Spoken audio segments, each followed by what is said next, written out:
सबको माफ करते हुए, उन सबसे माफी मांगते हुए हो जाओ, ठीक है?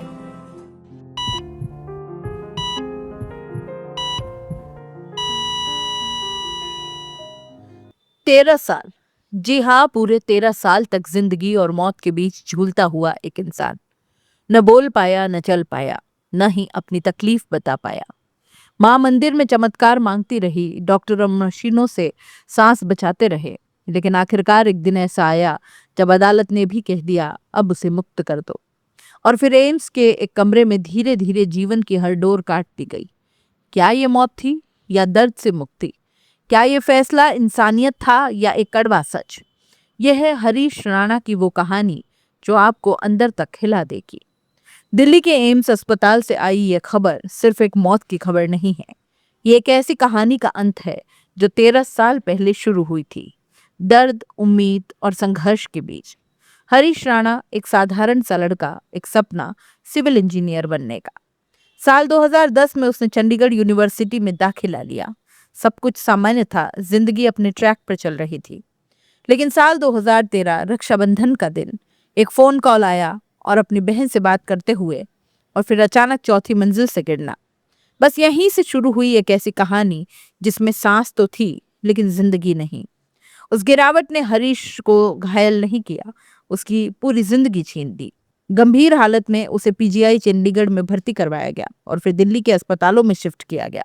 डॉक्टरों ने साफ कह दिया, हरीश अब कभी पहले जैसा नहीं हो पाएगा। उसका शरीर जवाब दे चुका था, हाथ पैर काम करना बंद कर चुके थे। धीरे धीरे वो एक कोमा जैसी स्थिति में चला गया। न बोल सकता था, न हिल सकता था, बस मशीनों के सहारे एक लंबी खामोश जिंदगी जी रहा था। जहां एक तरफ डॉक्टर इलाज कर रहे थे, वहीं दूसरी तरफ उसकी माँ हर दिन अस्पताल के मंदिर में बैठकर हनुमान चालीसा पढ़ती। उसे उम्मीद थी कि एक दिन चमत्कार होगा, उसका बेटा आंखें खोलेगा और उससे बात करेगा। लेकिन वक्त बीतता चला गया, 1 साल, 5 साल, 10 साल और फिर पूरे 13 साल, लेकिन चमत्कार कभी नहीं हुआ। जब दर्द हद से ज्यादा बढ़ गया, जब उम्मीद भी जवाब देने लगी, तब हरीश के माता पिता ने एक ऐसा फैसला लिया जो कोई भी माता पिता नहीं लेना चाहेंगे। उन्होंने सुप्रीम कोर्ट से इच्छा मृत्यु की अनुमति मांगी। 11 मार्च को सुप्रीम कोर्ट ने इस मामले में ऐतिहासिक फैसला सुनाया गया। डॉक्टरों की निगरानी में हरीश को इच्छा मृत्यु की इजाजत दे दी गई। ये फैसला सिर्फ एक केस नहीं, ये पूरे देश के लिए एक नई मिसाल बन गया।